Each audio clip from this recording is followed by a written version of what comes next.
하나님 말씀 야고보서 4장입니다.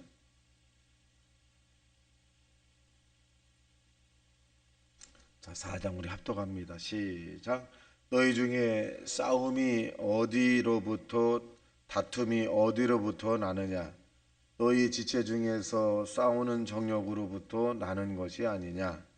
너희는 욕심을 내어도 얻지 못하여 살인하며 시기하여도 능히 취하지 못하므로 다투고 싸우는도다. 너희가 얻지 못함은 구하지 아니하기 때문이요 구하여도 받지 못함은 정욕으로 쓰려고 잘못 구하기 때문이라. 간음하는 여인들아, 세상과 벗된 것이 하나님과 원수됨을 알지 못하느냐? 그런즉 누구든지 세상과 벗이 되고자 하는 자는 스스로 하나님과 원수가 되는 것이니라. 너희는 하나님이 우리 속에 거하게 하신 성령이 시기하기까지 사모한다 하신 말씀을 헛된 줄로 생각하느냐? 그러나 더욱 큰 은혜를 주시나니 그러므로 일러스되 하나님이 교만한 자를 물리치시고 겸손한 자에게 은혜를 주신다 하였느니라. 그런즉 너희는 하나님께 복종할지어다. 마귀를 대적하라. 그리하면 너희를 피하리라. 하나님을 가까이 하라. 그리하면 너희를 가까이 하시리라. 죄인들아, 손을 깨끗이 하라. 두 마음을 품은 자들아, 마음을 성결하게 하라. 슬퍼하며 애통하며 울지어다. 너희 웃음을 애통으로, 너희 즐거움을 근심으로 바꿀지어다. 주 앞에서 낮추라. 그리하면 주께서 너희를 높이시리라. 형제들아, 서로 비방하지 말라. 형제를 비방하는 자나 형제를 판단하는 자는 곧 율법을 비방하고 율법을 판단하는 것이라. 내가 만일 율법을 판단하면 율법의 준행자가 아니요 재판관이로다. 이 법과 재판관은 오직 한 분이시니 능히 구원하기도 하시며 멸하기도 하시느니라. 너는 누구이기에 이웃을 판단하느냐? 들으라. 너희 중에 말하기를 오늘이나 내일이나 우리가 어떤 도시에 가서 거기서 1년을 머물며 장사하여 이익을 보리라 하는 자들아, 내일 일을 너희가 알지 못하는도다. 너희 생명이 무엇이냐? 너희는 잠깐 보이다가 없어지는 안개니라. 너희가 도리어 말하기를 주의 뜻이면 우리가 살기도 하고 이것이나 저것을 하리라 할 것이거늘 이제도 너희가 허탄한 자랑을 하니 그러한 자랑은 다 악한 것이니라. 그러므로 사람이 선을 행할 줄 알고도 행하지 아니하면 죄니라. 아멘. 오늘 4장에 있는 내용은 세 단락입니다. 첫째는 이 세상과 짝하지 마라. 세상을 너무 거기에 창념하지 마라. 뭐 이런 내용이 되겠습니다. 자, 왜 그러느냐? 그 세상은 우리로 하여금 하나님 관계를 깨트리게 만듭니다. 그리고 믿음을 파괴하게 만들고 우리의 마음의 편안을 뺏어가기 때문에 그렇습니다. 결국 이 세상은 우리로 하여금 영원한 생명을 얻지 못하게 하기 때문에 세상과 짝하지 마라 이렇게 말씀합니다. 자, 보겠습니다. 1절 시작. 너희 중에 싸움이 어디로부터 다툼이 어디로부터 나느냐? 너희 지체 중에서 싸우는 정욕으로부터 나오는 것이 아니냐? 육신의 정욕과 이 세상의 자랑과 안목의 정욕이라고 하는 것을 인해서 우리가 세상에 살아갈 때 다툼이 시작이 되는 거죠. 다툼이. 그래서 이 육신의 정욕, 안목의 이 세상의 자랑을 우리가 계속 추구하게 되면 이런 것들을 뭐라 그러냐? 욕심이라는 거예요. 그래서 성경은 욕심이 잉태한 즉 죄가 되고 죄가 자란 즉 장성한 즉 사망을 이루게 된다. 죄의 결과는 짧게는 부끄러움과 수치입니다. 그런데 죄의 결과는 뭐냐? 이 죽어서 망하는 사망의 길이다. 이렇게 말씀합니다. 똑같이 저와 여러분이 이 땅에 사는 동안에 세상을 떠나게 되는데 저와 여러분은 사망이 아니라 죽어서 망하는 것이 아니라 우리는 죽어서 성공하는 사람들이죠. 영원한 삶을 살기 때문에 그래요. 그래서 땅에 사는 동안에 좀 당당해도 좋다. 좀 자신감을 가지고 살아도 좋다. 왜? 우리는 영원히 사는 그런 이 하나님의 선택을 받았기 때문에 그렇습니다.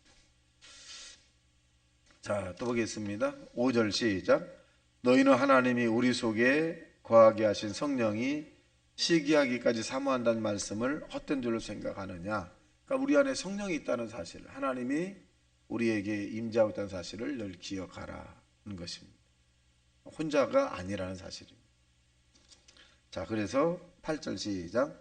하나님을 가까이 하라. 그리하면 너희를 가까이 하시리라. 죄인들아 손을 깨끗이 하라. 두 마음을 품은 자들아 마음을 성결하게 하라. 자, 그럼 하나님을 가까이 하는 게 어떨까요? 하나님을 가까이 하는 사람이 신앙이 강한 사람이고, 하나님이 멀리 계시다고 고백하는 사람이 신앙이 가려진 사람입니다. 하나님을 가까이 하는 것이 뭘까? 신앙적 고백이죠. 또 하나님의 말씀을 읽고 듣고 묵상하는 것이 하나님을 가까이 하는 것이, 이것을 뭐라 하는 예배라 그러기도 합니다. 그래서 예배를 통해서 하나님을 만나고, 예배를 통해서 응답을 받고, 예배를 통해서 문제가 해결되는 것을 우리가 알 수 있습니다. 그래서 저와 여러 하나님을 가까이 하는 그런 객관적 삶을 살아야 되겠다는 것입니다. 자, 그다음 11절에서 12절까지 내용을 보면 비방하지 마라, 이 내용입니다. 11절 시작. 형제들아 서로 비방하지 말라. 형제를 비방하는 자나 형제를 판단하는 자는 곧 율법을 비방하고 율법을 판단하는 것이라. 내가 만일 율법을 판단하는 하면 율법의 준행자가 아니요 재판관이로다.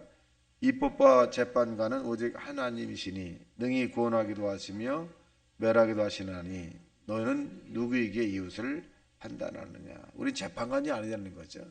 잘잘못 우리가 결론을 내릴 수 없다는 거예요.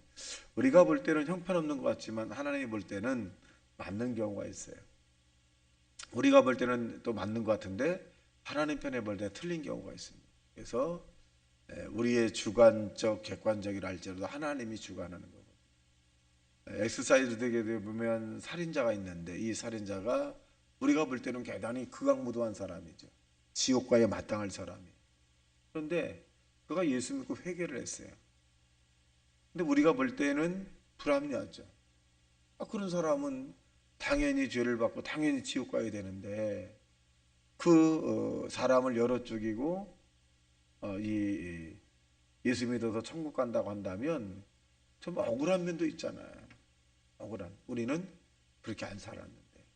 근데 구원이라고 하는 것은 하나님의 절대 주권이기도 합니다. 예를 들어서 예수님께서 우리에게 비유로 말씀해 주었는데, 한 농장에 어떤 주인이 사람을 모집합니다. 아침 9시에 가서 사람을 모집해서 왔어요. 일을 시켰어요. 근데 일꾼이 좀 모자라요. 그래서 이 주인이 다시금 나가서 12시에 나가서 사람을 데리고 옵니다. 또 12시에 데리고 온 사람도 일을 시켜요. 그때도 모자라요. 이 사람이 주인이 또 3시에 가서 사람을 데려다가 또 일을 시킵니다. 6시가 되어서 이제 일을 마칠 때가 있어요. 여러분 어떻게 하겠어요? 9시 온 사람은 일당을 좀 더 주고, 12시 온 사람은 그보다 좀 적게 주고, 3시 온 사람은 좀 약간 덜 줘야 되겠죠. 근데 이 주인이 똑같이 주는 거예요. 똑같이. 3시에 온 사람이나 12시에 온 사람이나 9시에 온 사람 똑같이 주는 거예요. 그럼 항의를 할 거 아니에요. 나는 왜 9시에 와서 일했는데 왜 한 달란트 주고 3시에 온 사람도 한 달러, 이건 불합리하냐. 근데 주인이 그렇게 말하잖아요. 내 것을 가지고 내가 말하는 것이고, 9시에 왔을 때도 내가 너에게 한 달란트 준다 그랬고, 12시에 와도 내가 한 달란트 준다 그랬고, 3시에 온 사람 내가 한 달란트 주는 거예요. 그건 주인이 법칙이에요. 항의를 했어요. 그렇다고 해서 9시에 온 사람이 손해를 받느냐? 이 객관적으로 자기가 손해봤다고 인식하는 것 뿐이죠. 그래서 이 구원이라고 하는 것은 하나님의 절대적이기 때문에, 또 우리의 인생사도 마찬가지입니다. 때문에 나는 신앙생활 열심히 하고 11조 생활도 하고 또 주님이 맡겨준 일도 구역 예배도 새벽 예배도 수요예배도 열심히 정말 최선을 다해서 세상을 살았어요. 억울한 면이 있죠. 억울한 면이. 여러분, 이 땅에서의 저와 여러분의 희생과 헌신은 하나님 나라에 가서 상급이 된다는 거예요. 이 땅에서의 만족이 우리의 신앙의 결과가 될 수는 없습니다. 이 땅에서의 여러분의 억울하고 답답하고 또 손해본 것 같고, 물론 예수 믿고 신앙생활 함으로써 저와 여러분이 육적인 생활, 육신의 정욕과 안목의 이 세상의 잔행에 대한 부분들을 신앙이 강하면 강할수록 제한성을 많이 받아요. 제한성. 신앙이 크기 때문에 그러거든요. 봐내고 싶고 육신적인 것을 추구하고 싶고 또 명예도 추구하고 싶고. 그런데 이 신앙이 큰 사람은 이것을 용납을 못하는 거예요. 왜? 하나님 영광을 가리기 때문에. 이런 것들이 뭐냐? 하나님 나라에 가서 상급이 되는 거예요. 상급이. 근데 이것을 그냥 추진하고 있는 사람들 뭐냐? 상급이 없죠. 그럼 이 땅에서 유한적인 삶의 삶 속에서 행복을 추구하는 것이 낫냐? 영원한 하나님의 나라에서 영원히 추구하는 게 낫냐? 이 땅에서 20년, 30년 동안에 내가 호의호식하면서 이 짜릿한 그런 느낌을 가지고 짧게 내가 그것을 살고 있기를 원하느냐? 아니면 우리가 하나님 나라에서 영원히 우리의 수고에 대한 대가를 하나님부터 받는 것이 낫냐? 저는 후자를 생각합니다. 마시멜로라고 하는 책에 보면 굉장히 어렸을 때 읽은 책인데요. 거기에 보면 아이들을 이제 이 테스트합니다. 먹을 것이 있는데 5분 참고 이것을 먹으면 주고 10분 참고 먹으면 주는 것을 테스트합니다. 근데 참지 못하고 그것을 금방금방 먹고 소화한 아이들은 나중에 이 제대로 성장을 못합니다. 참고 또 견디고 참고 견디고 발언 이런 아이들의 데이터를 조사하니까 큰 성장을 가져온다는 거예요. 왜? 그들은 근시안적으로 짧은 걸 바라본 것이 아니라 멀리 바라본 거거든요. 마찬가지입니다.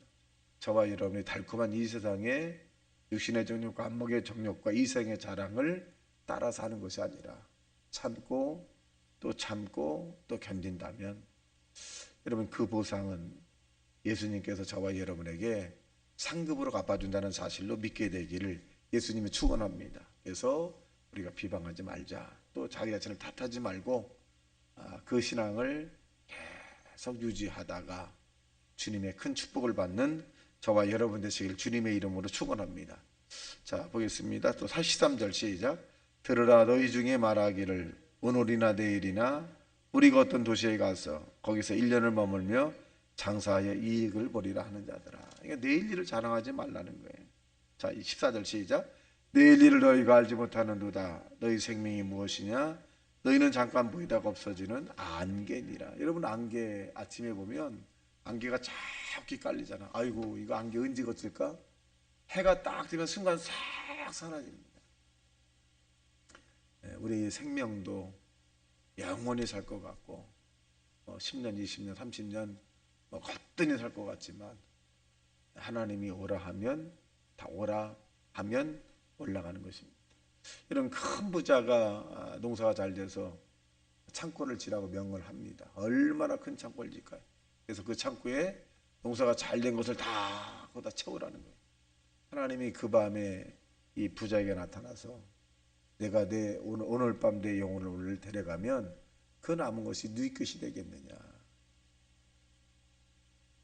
여러분 우리는 하루하루 최선을 다하는 믿음의 하나님의 사람이 되시기를 주님의 이름으로 축원합니다.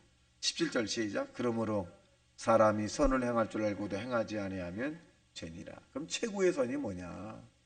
최고의 선 하나님 말씀대로 사는 것이 이 세상의 최고의 선입니다. 하나님의 뜻대로 사는 것. 뜻대로 사는 것. 오늘 하나님이 저와 여러분에게 주어진 뜻이 무엇일까요? 뜻.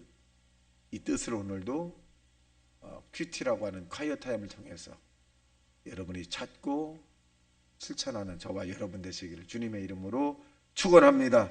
같이 말씀 생각하며 통성으로 기도합니다. 주여 주여 주여.